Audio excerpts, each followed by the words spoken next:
3వ అధ్యాయంలో మనం చదివినట్లయితే మరి మొదటి నుండి చూస్తే పగలు 3 గంటలకు ప్రార్థనా కాలమున పేతురును యోహానును దేవాలయమునకు ఎక్కి వెళ్ళుచుండగా పుట్టినది మొదలుకొని కుంటివాడని ఒక మనుషుడు మోసుకొని పోబడుచుండెను. వాడు దేవాలయంలోనికి వెళ్ళి వారిని భిక్షమడుగుటకు కొందరు ప్రతిదినము వానిని శృంగారమను దేవాలయపు ద్వారమునద్ద ఉంచుచూ వచ్చిరి. కనుక ఇక్కడ మనం చూస్తే పగలు 3 గంటలకు ప్రార్థనా కాలమున పేతురును యోహానును మరి వీరు దేవాలయమునకు ఎక్కి వెళ్ళుచూ ఉన్నారట.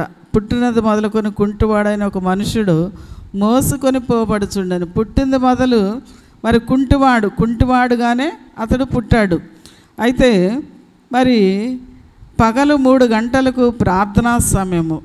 యూదులైనటువంటి వారు మరి ప్రార్థన చేయడానికి ఒక సమయాన్ని వారు ఏర్పాటు చేసుకున్నారు. పగలు 3 గంటల సమయంలో వారు ప్రార్థన సమయం అన్నమాట. కనుక మనకైతే ప్రార్థనా సమయం ఎప్పుడు సమయమనక అసమయమనక ప్రతి సమయము కూడా మనకు ప్రార్థనా సమయం అని పౌలు గారు వ్రాసారు.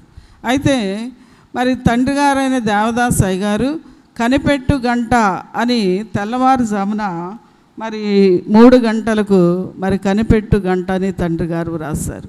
కనుక మనకి ఎంతో అనువుగా ఉండే సమయము మరి తెల్లవారుజామున 3 గంటల సమయం ఎంతో ప్రశాంతంగా ఉంటుంది. ఏ మనుషుల యొక్క అలజడి ఉండదు. చక్కగా ప్రశాంతమైనటువంటి వాతావరణంలో, చల్లని వాతావరణంలో దేవుని సన్నిధిలో దేవునితో సహవాసము చేయడానికి మరి తండ్రి గారు మనకు 3 గంటల సమయము ఏర్పాటు చేశారు. అయితే యూదులైనటువంటి వారి సమయం అయితే పగలు 3 గంటల సమయము.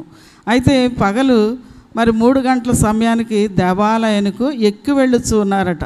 శృంగారం అనే దేవాలయం. ఆ దేవాలయం పేరేంటి? శృంగారం అనే దేవాలయం. చాలా శృంగారమైనది ఆ దేవాలయం. శృంగారమైనటువంటి మందిరం దగ్గర మరి కురూపి అయినటువంటి వాడు కూర్చుండడం బాగుంటుందా ఏమ్మా? మన దేవాలయం దగ్గర కూడా ఒక అబ్బాయి కూర్చుంటాడు, అప్పారావు అని ఒక అబ్బాయి. మరి అందరూ గెంటేశారు. మరి మనం కూడా ఎక్కడ గెంటేస్తాం? ఇది దేవాలయం కనుక ఆ చలిలోను ఆ వర్షంలోను ఎక్కడుంటాడని ఆ ప్రక్క గేటు ఆ గుమ్మం దగ్గర మరి ఉండమని మేము చెప్పాం. అక్కడే పడుకుంటున్నాడు, అక్కడే ఉంటున్నాడు. మరి మొదటి నుండి కూడా ఆది కాలం నుండి కూడా ఈ యొక్క దీనులైనటువంటి వారికి, రోగులైనటువంటి వారికి ప్రతి ఒక్కొక్కరికి కూడా దేవుడు ఆశ్రయం ఇచ్చినట్లుగా మనం చూస్తున్నాం. అంతేకాకుండా పిచ్చుకలకు మరి వానకోవలకు గూటి స్థలము దొరికిందంటే ఎక్కడ? బలిపీఠమునొద్ద పిచ్చుకలకు మరి దేవుడు ఆశ్రయం ఇచ్చినట్లుగా మనం చూస్తూ ఉన్నాము. కనుక ఇక్కడ పగల 3 గంటల సమయంలో మరి ఒక మనుషుడు మరి మోసుకొని పోబడుచున్నాడు. పుట్టినది మొదలుకొని కుంటివాడైనటువంటి ఒక మనుష్యుడు. కనుక ఇక్కడ మనం చూస్తే మరి అలాగే మనం చూస్తే యోహాను సువార్తలో మనం చూస్తాం. ఫిలిప్పు అంజూరపు చెట్టు క్రింద ఉన్నప్పుడే యేసు వానిని చూచాను అన్నారు. కనుక నీవు అంజూరపు చెట్టు క్రింద ఎక్కువగా అంజూరపు చెట్ల క్రింద కూర్చుని ప్రార్థన చేస్తూ ఉండేవారు ఆ కాలంలో భక్తులైనటువంటి వారు. కనుక అనగా ఫిలిప్పు ప్రార్థన చేసుకోవడం ప్రభు చూశారు. కనుక మనము కూడా ప్రార్థన చేసుకోవడం ఎవరు చూడాలి ఏమ్మా? ప్రభు చూడాలి. కనుక ప్రభు చూసేలా చేయాలి. మనం ఎక్కువగా ప్రార్థన మనం ప్రభు చూడాలి. కనుక సింధూర వనములో ఎవరు ప్రార్థన చేశారు ఏమ్మా?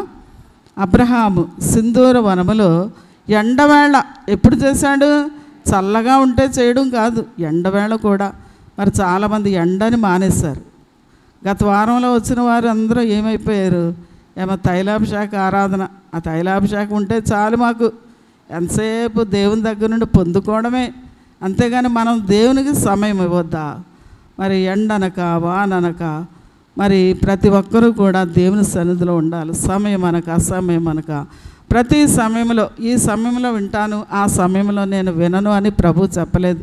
ఏ సమయమైనప్పటికీ కూడా మనము దేవుని సన్నిధిలో ప్రార్థన చేస్తే దేవుడు తప్పకుండా ఆలకించేవాడై ఉన్నాడు. కనుక 24 గంటలు కూడా మరి ఏ హాస్పిటల్స్ అయినా తెరిచుంటాయా? 24 గంటలు తెరిచుండవు. ఆ యొక్క సమయాలు అనేది ఉంటుంది. ఆ సమయంలోనే ఆ డాక్టర్లు దొరుకుతారు.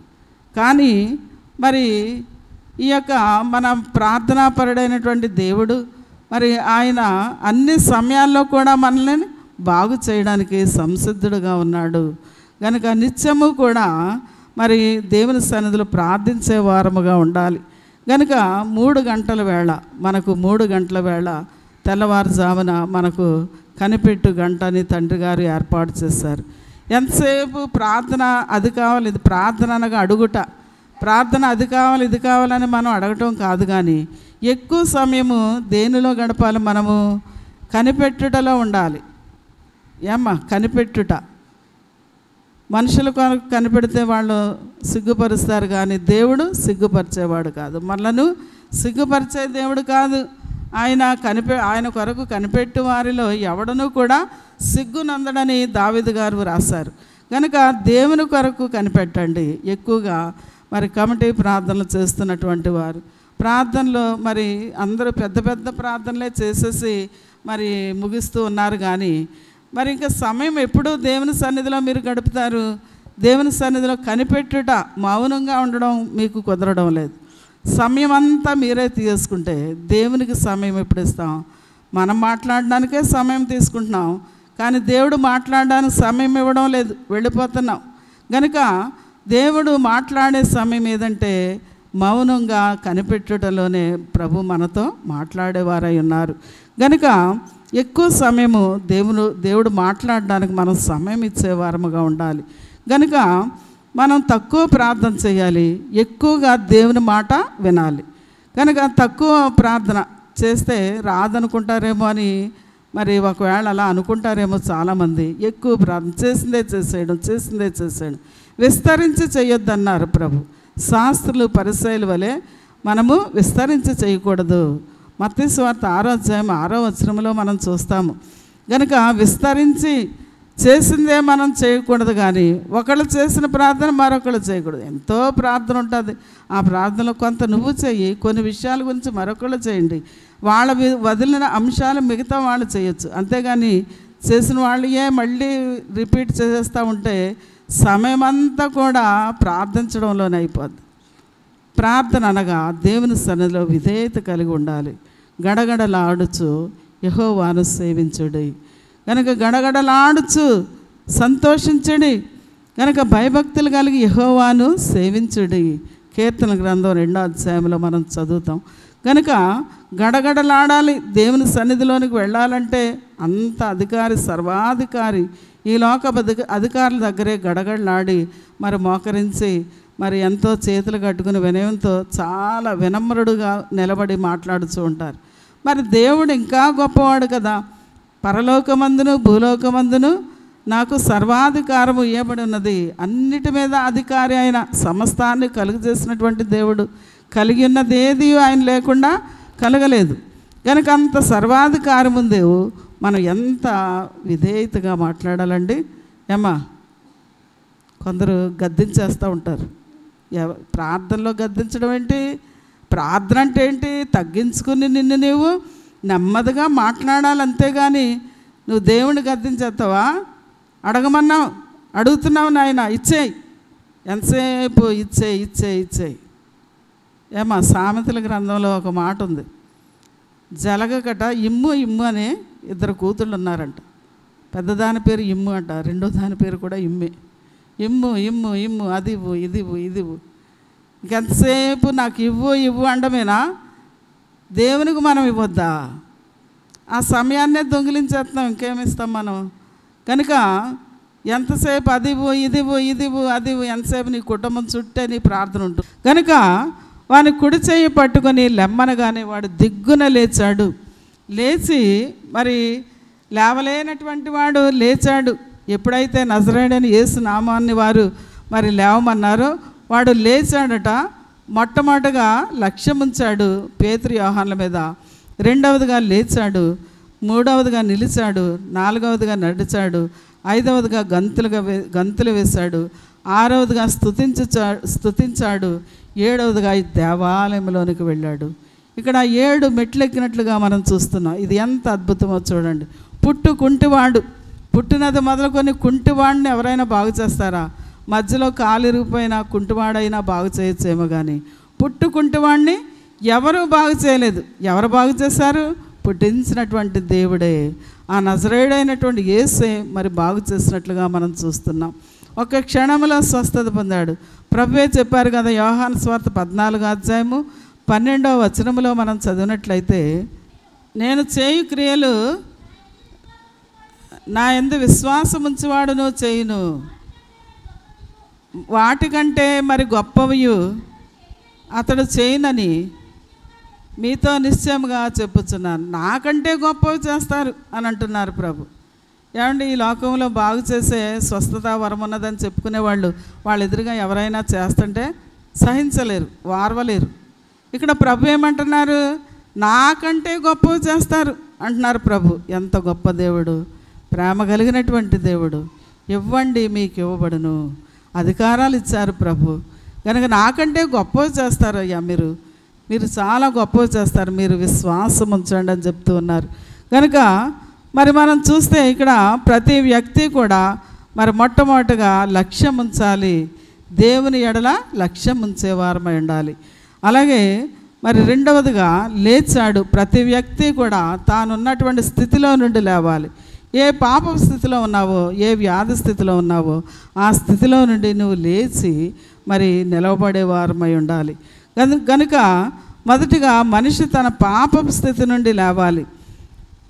మన తండ్రి గారు వ్రాసిన కీర్తనలో, చెడుగు మాని మంచి పనులు చేయకున్న పాప మగును, చెడుగు మాని మంచి పనులు చేయకున్న పాప మగును, పడియు లేవకున్న గొప్ప పాప మగును, పాప మగును, కాంత స్థలం చేరుము. చెడుగు మాని మంచి పనులు చేయకపోయినా పాపమే. పాపం అంటే ఏంటో పాపం అనుకుంటారు, కానీ చెడుగు మానకపోవడం పాపం, మంచి చేయకపోవడం కూడా పాపమే. చేయగలిగే సహాయం చేయనయుండి కూడా చేయకపోవడం కూడా పాపమే. నీ దగ్గర డబ్బులు ఉంచుకుని లేదు, ఇప్పుడు లేవు తర్వాత ఇస్తాను అనడం కూడా పాపమే. ఇలా చూస్తే బైబిల్ చదవకపోవడం పాపం, ప్రార్థన చేయకపోవడం పాపం. ఇలా చూస్తే ఎన్నో పాపాలు, పాపం అని తెలియని పాపాలు ఎన్నెన్నో అని తండ్రి గారైన దేవదాసయ్య గారు వ్రాసారు. కనుక ఇక్కడ లేచాడు, ఆ యొక్క పడి ఉన్నటువంటి స్థితిలో నుండి లే అనగానే లేచాడు. నేను కుంటోడిని ఎలా లేస్తానని అన్నాడా? ఎదురు ప్రశ్న లేదు, విశ్వాసానికి ప్రశ్న లేదట, జ్ఞానానికి అనేకమైన ప్రశ్నలు ఉంటాయి. కానీ అతడు వెంటనే లేచాడు, దిగ్గున లేచాడు, నిలిచాడు. మూడవదిగా మనం చూస్తే మరి నిలిచాడు. మూడవదిగా మరి మనం చూస్తే పాపం విడిచిపెట్టి రావాలి. తప్పిపోయిన కుమారునికి బుద్ధి వచ్చినప్పుడు వాడు లేచి తండ్రి వద్దకు వచ్చి, పరలోకానికి నీకును విరోధముగా పాపము చేస్తానని చెప్పాడు. లోకాసువార్త 15వ అధ్యాయంలో మనం చూస్తాము. కనుక లేచాడు, దిగ్గున లేచి ఆ పందుల దగ్గర నుండి లేచి వచ్చివేశాడు తండ్రి దగ్గరకి. కనుక ఆ యొక్క మరి దాసుల్లో ఒకరిగానైనా నన్ను చేర్చుకొని అడిగాడు, కానీ దాసులుగా ఉంచలేదు. ఎలా ఉంచాడు? తండ్రి కుమారుడుగానే ఎంచుకున్నాడు. కనుక లేచాడు, దిగ్గున లేచాడు, నిలిచాడు. మరి మూడవదిగా, నాలుగవదిగా చూస్తే నిలిచాడు. కొందరు క్రీస్తు కొరకు లేస్తారు కానీ నిలవరు, త్వరలోనే మరలా పడిపోతూ ఉంటారు. కనుక పడి లేవకున్న పాపమగును. కనుక పడినా కానీ మరలా లేచేవారముగా మనం ఉండాలి. కనుక ఇక్కడ పాపములో పడినటువంటి దావీదు అంటున్నాడు కదా, మరి యెహోవా కొరకు నేను సహనముతో కనిపెట్టుకుంటేని ఆయన నాకు చెవియొగ్గి మొర ఆలకించెను.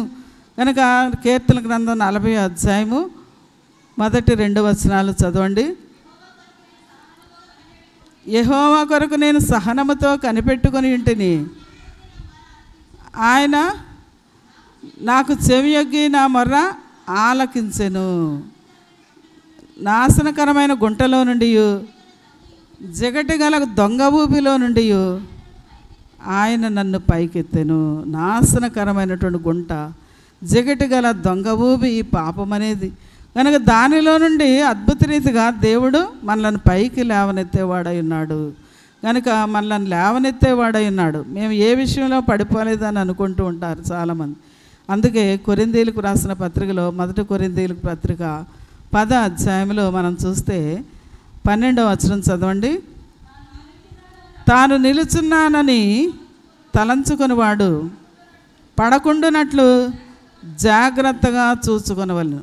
నేను కాబట్టి నిలబడ్డానని వెర్రవీగవా, పడిపోతావు, జాగ్రత్త. ఎప్పుడు పడేస్తాడో తెలీదు సాతాను. ఏమ్మా, నువ్వే జారి పడిపోతావో సాతానే గెంటేస్తాడో తెలీదు.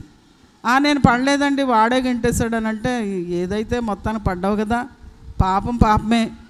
కనుక అయ్యగారు ఒక మాట వ్రాస్తారు. చీకటి ఉన్న గదిలోకి వెళ్ళావు, కత్తిపీట మీద నీవు కాలు వేసావు, అది తెక్కకుండా ఉంటుందా అన్నారు. ఏమ్మా, నేను చూడలేదు అని అంటే తెక్కకుండా ఉంటుందా? కత్తిపీట పని ఏంటి?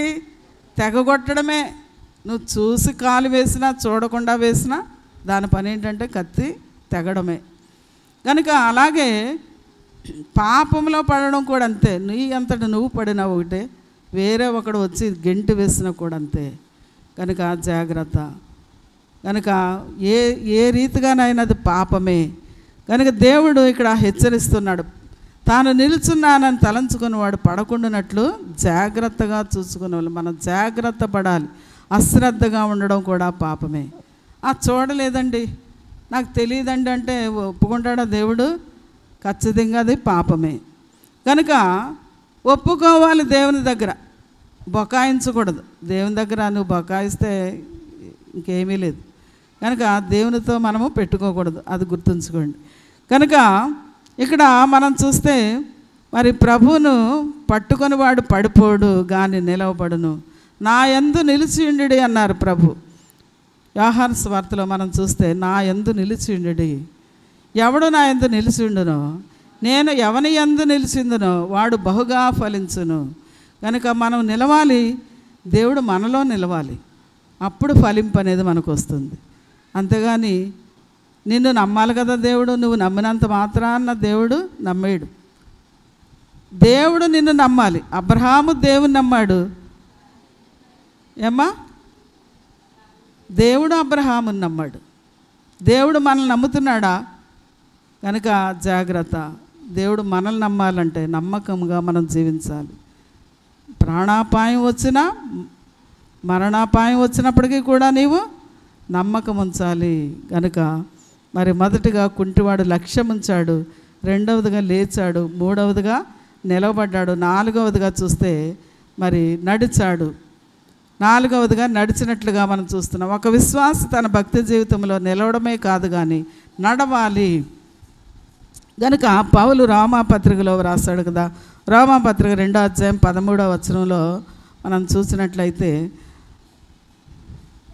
ధర్మశాస్త్రము వినువారు దేవుని దృష్టికి నీతిమంతులు కారు కానీ ధర్మశాస్త్రమును అనుసరించి ప్రవర్తించువారే నీతిమంతులుగా ఎంచబడుదురు. కనుక ధర్మశాస్త్రం వినువారు దేవుని దృష్టిగట నీతిమంతులు కారట.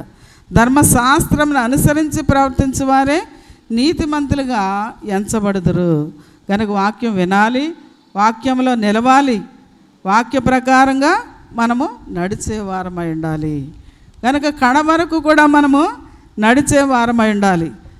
కనుక నడవడమే కాదు, శోధనలలో శ్రమల్లో యేసు వైపు చూస్తూ ముందుకు సాగిపోయే వారముగా ఉండాలి. కనుక పేతురు నీళ్ళ మీద నడిచాడు కానీ మరి గాలిని చూసి భయపడి మునిగిపోసాగాడు. అయితే మరి అతడు వెంటనే మరి రక్షించమని కేకలు వేశాడు. అయితే దేవుడు వెంటనే రక్షించమని కేకలు వేశాడు. కనుక ప్రభు తన చేతిని అందించి మరి నిలవబెట్టినట్లుగా మనం చూస్తూ ఉన్నాం. కనుక ఈ యొక్క కుంటివాడు మొట్టమొదటిగా చెప్పండి ఏం చేశాడు? లక్ష్యం ఉంచాడు. రెండవదిగా దిగ్గున లేచాడు. మూడవదిగా నిలిచాడు. నాలుగవదిగా నడిచాడు. ఐదవదిగా చూద్దాం, గంతులు వేశాడు. క్రైస్తవ జీవితము భారముతో కూడినదే కానీ సంతోషంతో గంతులు వేసే అనుభవాలతో కూడా ఉన్నది. కనుక మరి ఇక్కడ హృదయం నిండా కృతజ్ఞత కలిగినటువంటి వాడు గంతులు వేస్తాడు. కృతజ్ఞత లేని వాడు ఏం చేస్తాడు? చిందులు వేస్తాడా? కనుక గంతులు వేయాలి. మీరు క్రొవ్విన దూడల వలె గంతులు వేయుదురు, మీకు నీతి సూర్యుడు ఉదయించును, అతని రెక్కలు ఆరోగ్యము కలుగచేయును. కనుక అతని రెక్కలు మనకు ఆరోగ్యం ఇచ్చేవైనవి. కనుక ఇక్కడ కుంటివాడు నడిచేస్తున్నాడు కనుక గంతులు రాక ఏమవుతాయి? సంతోషంతో దేవుని సన్నిధిలో మరి లేక దూడవలే గంతులు వేస్తున్నాడు, క్రొవ్విన దూడవలే గంతులు వేస్తూ ఉన్నాడు. కనుక కుంటివాడే కానీ కుంటివాడు స్వస్థత పొందాడు కనుక గంతులు వేస్తూ దేవుణ్ణి మరి 6వదిగా స్తుతిస్తూ ఉన్నాడు. కనుక స్తుతి చేయరండి రండి, చక్కని కీర్తన.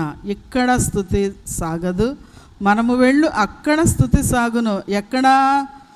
పరలోకములో స్తుతి సాగును. అయినా ఎక్కడనే స్తుతి చేయ సాగుటకు ఎంతైనా యత్నంబు చేసినా ఎక్కడ లేనట్టు శ్రమలు ముక్కలైపోను. స్తుతి చేయడం వల్ల ఏమవుద్దట? ముక్కలైపోద్ది. గనుక జాగ్రత్త.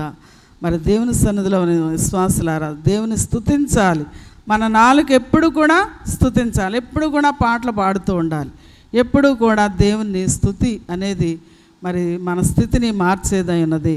స్తుతించడం ద్వారా మన స్థితిగతులు మారిపోతాయి. కనుక 10 మంది కుష్ఠరోగులు ప్రభు బాగు చేస్తే మరి ఒక్కడే తిరిగి వచ్చి దేవుణ్ణి స్తుతించినట్లుగా మనం చూస్తున్నాం. ప్రభు అన్నారు, మిగతా 90 ఎక్కడా అని అడిగారు.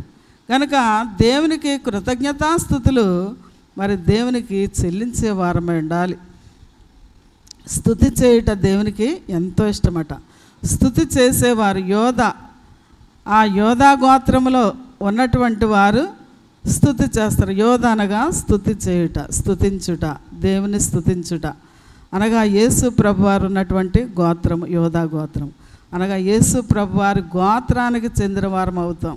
మనం స్తుతిస్తూ ఉంటే దేవుణ్ణి స్తుతించేవారమై ఉండాలి. మన నాలుక మీద ఎప్పుడు కూడా ఏముండాలి? స్తుతి ఉండాలి. అంతేగాని పరలోకంలోనికి వెళ్ళిన వారట నిత్యము దేవుని స్తుతిస్తారట. నరకానికి వెళ్ళిన వారు ఏం చేస్తారు? దుర్భాషలు మాట్లాడుతూ ఉంటారు, దేవుని దూషిస్తూ ఉంటారు. 1-2 ఆదివారాల క్రితం ఒక ఆదివారం పేపర్లో వచ్చింది. అందులో ఎడిషన్లు ఉంటాయి కదా పేపర్లు, బుక్ ఒకటి వస్తుంది వీక్లీ. ఆ బుక్లో ఒక దొరగారు రాశాడు. ఆయన చనిపోయాడట. ఎక్కువగా భయపడుతూ ఉండేవాడట. అమ్మో నరకం అని బాధపడుతూ ఉండేవాడట. ఆ నరకాన్ని గురించి చెప్పినప్పుడల్లా భయపడేవాడట. సరే, ఇంకా ఆపరేషన్ జరుగుతుందట. ఇలాగా ప్రభు నరకానికి పంపిస్తారంట. చనిపోయాడు. నరకానికి వెళ్ళిపోయిన తర్వాత అక్కడ చూస్తున్నాడట భయంకరమైనటువంటి దుర్భాషలు. కొందరట దుర్భాషలతోనే పాటలు పాడుతూ ఉన్నారంట. అయ్య బాబు, ఎంత భయంకరం ఉంటుందో ఇక్కడ అనుకున్నాడంట. ఆ నరకాన్ని చూసి, అమ్మో నాకు ఒక విరోధున్నాడు, వాడు నరకానికి పోతావరా నువ్వు అనేవాడిని. నిజంగా అటువంటి విరోధి కూడా నరకానికి వెళ్ళకూడదు, అసలు ఎవరు కూడా నరకానికి వెళ్ళకూడదు అని ఏడ్చాడంట. అప్పుడు ప్రభు మరలా బ్రతికించిన తర్వాత పైకి వచ్చి అందరికీ చెప్పాడు, నరకానికి ఎవరు వెళ్ళకూడదు, చాలా భయంకరమైంది, నాకు ఇష్టం లేని వారు కూడా నరకానికి వెళ్ళకూడదు అని నేను ప్రార్థన చేస్తానన్నాడంట. అంత భయంకరంగా దుర్భాషలు మాట్లాడుతూ ఉంటారంట. అటువంటి నరకానికి మరి మనం వెళ్లకుండా ఉండాలని దేవుడు ఎటువంటి వారినైనా పట్టి రక్షించడానికి ఆయన పాటలు పడుతూ ఉన్నాడు. కనుక మనం దేవుణ్ణి మనం స్తుతించే వారమై ఉండాలి. దేవా, నాకు ఈ స్థితి ఇచ్చావు నాయన, నీకు వందనాలు నాయన అని ప్రతి ఒక్కరిని, రోగుల్ని మనం చూడాలి, తేరి చూడాలి. ఇక్కడ పేతురు యోహానులు తేరి చూశారు. మనం కుంటోళ్ళని, ఇటువంటి చేతులు లేని వాళ్ళని, కాళ్ళు లేని వాళ్ళని చూడడానికి భయపడుతూ ఉంటాం. ఒకసారి మన సెంటర్లోనే ఒక కుంటివాడు ఉన్నాడు, కాళ్ళు లేవు చేతులు లేవు. అయ్య బాబు, ఇటువంటి మనిషి చూడడానికే భయంగా ఉన్నాడు, వికృతంగా ఉన్నాడు. ఇంకా ఎందుకు ఇటువంటి మనిషి ఎలా బ్రతుకుతాడు అనుకున్నా. కానీ నిజంగా అప్పుడు మనం దేవుని స్తుతించాలి. నాయన, నన్ను అలా కాకుండా చేసావు నాయన, నీకు వందనాలు నాయన అని దేవుణ్ణి మనం స్తుతించాలి. వారి గురించి ప్రార్థన చేయాలట. ఎప్పుడు కూడా దేవుని స్తుతించాలి. అయ్యగారు నోట్లో ఎప్పుడు స్తుతి ఉండేదంట, ఎప్పుడు స్తుతించడమే. కనుక ఆ స్తుతి ఏం చేస్తుందంటే మన స్థితిని ఇంకా మారుస్తుంది, మనల్ని ఇంకా ఉన్నతమైనటువంటి స్థితిలోనికి తీసుకుని వెళ్ళేదైనది, మన పాత స్థితిని మార్చివేసేదైనది. కనుక దేవుణ్ణి స్తుతించాలి. నిత్యము కూడా దేవదూతలు స్తుతిగానం చేస్తుంటారు. పగలు రాత్రి రేయింబగళ్ళు కూడా సైన్యములకు అధిపతి యెహోవా పరిశుద్ధుడు పరిశుద్ధుడు పరిశుద్ధుడని వారి గాన ప్రతిగానముల గట గడప కమ్ములు కదులుతూ ఉన్నవంట. ఎంతగా వారు స్తుతిస్తూ ఉన్నారో చూడండి. కనుక అటువంటి స్థుతి మనం చేయగలమా? మన స్థుతి ఏ పాటిది అని దేవుని మనం నిత్యము కూడా స్తుతించాలి. జరుగు కార్యములందు స్తుతించాలట, జరగని పనులందు కూడా స్తుతించాలి. నాయన ఆ కార్యం ఎందుకో జరగలేదు నాయన, నీకు స్తోత్రం నాయన, దానివల్ల ఏం కీడుందో నీ ఇష్టం నాయన అని దేవుని ఇష్టాన్ని సమర్పించి దేవుని మనం స్తుతించే వారమై ఉండాలి. కనుక ఈ 6వదిగా స్తుతి చేశాడు, స్తుతిస్తూ ఉన్నాడు. 7వదిగా మనం చూస్తే దేవాలయంలోనికి వెళ్ళాడు. అంతవరకు బయట గుమ్మం దగ్గరే ఉండేవాడు, ఇప్పుడు లోపలికి వెళ్ళాడు. చాలామంది బయటే ఉండాలని చూస్తూ ఉంటారు. గుమ్మం దగ్గర గాలి బాగా వేస్తుంది అన్నట్టు గుమ్మం దగ్గర ఉండిపోతారు. కానీ మరి మనం కూర్చుని వినే దానిలోనంట ముందు ఉండాలంట, స్క్రీన్ మీద చూసే దానికి వెనక ఉండాలి. కనుక కూర్చుని వినే ఈ యొక్క ప్రసంగం వినాలంటే మనం ఎక్కడ ఉండాలి? ముందు లైన్లో ఉండాలి. నువ్వు ఇక్కడ ముందు లైన్లో ఉంటే రేపు పరలోకంలో కూడా ముందు లైన్లోనే ఉంటావు. ఇప్పుడు వెనకాల ఉన్నావనుకో, అప్పుడు కూడా వెనకాలే ఉంటావు. కనుక జాగ్రత్త, నీ ప్లేస్ మారిపోదు. కనుక దేవుని సన్నిధిలో ఉన్నటువంటి మనము, యేసు నామములో స్వస్థత పొందినటువంటి మనము, ప్రతివాడు కూడా తన పాప స్థితిని లేవాలి, క్రీస్తులో నిలవాలి, క్రీస్తుకు సాక్షిగా నడవాలి, సంతోషంతో గంతులు వేస్తూ దేవాలయంలోనికి వెళ్ళాలి. అంతేకాదు, ఆ కుంటివాడు కాళ్ళు వచ్చిన తర్వాత పేతురు యోహానులను మర్చిపోలేదట, వారిని పట్టుకుని నడుస్తూ ఉన్నాడు. నేటి కాలంలో అనేకులు మరి దేవుని చేత మేళ్లు పొందిన తర్వాత కూడా తమ ఇష్టానుసారంగా నడుస్తూ ఉన్నారు. కనుక దేవుని ప్రేమను పొందినటువంటి వారు దేవుని మందిరాన్ని వదలకూడదు, దేవుని యొక్క మరి సాలను వదలకూడదు. మరి దేవుని స్తుతిస్తూ దేవాలయంలోనికి వెళ్ళి దేవుని స్తుతించే ధన్యత, కీర్తించే ధన్యత కూడవచ్చిన మనందరకు ప్రభు అనుగ్రహించును గాక. మోకరించుకుందాం. నిధి ప్రేమ స్వరూపుడైన మా పరలోకపు తండ్రి, మీ ఘననామమున కొందరములు స్తోత్రములు తండ్రి, స్తోత్రములు నాయన. నేటి దినమందు ప్రభా, ఇంతవరకు మీరు జరిగించిన కార్యక్రమాన్ని బట్టి వందనాలు, స్తోత్రాలు. దీవించండి, ఆశీర్వదించండి. ఈ సమయంలో ప్రభా, ఇవే నిబిడలైన వారిని నిలబెట్టి నాయన, వారి జీవితంలో చేసిన గొప్ప కార్యాలను బట్టి నాయన నీ సన్నిధిలో సాక్ష్యం ఇవ్వగలిగే ధైర్యాన్ని నాయన నా తండ్రి బిడ్డలకు దయచేసి మీరే మహిమని పొందమని, విన్న వర్తమానాన్ని వారి హృదయాల్లో భద్రపరిచి మీరే మహిమని పొందమని యేసు నామమున వేడుకొంచున్నాము తండ్రి, ఆమేన్.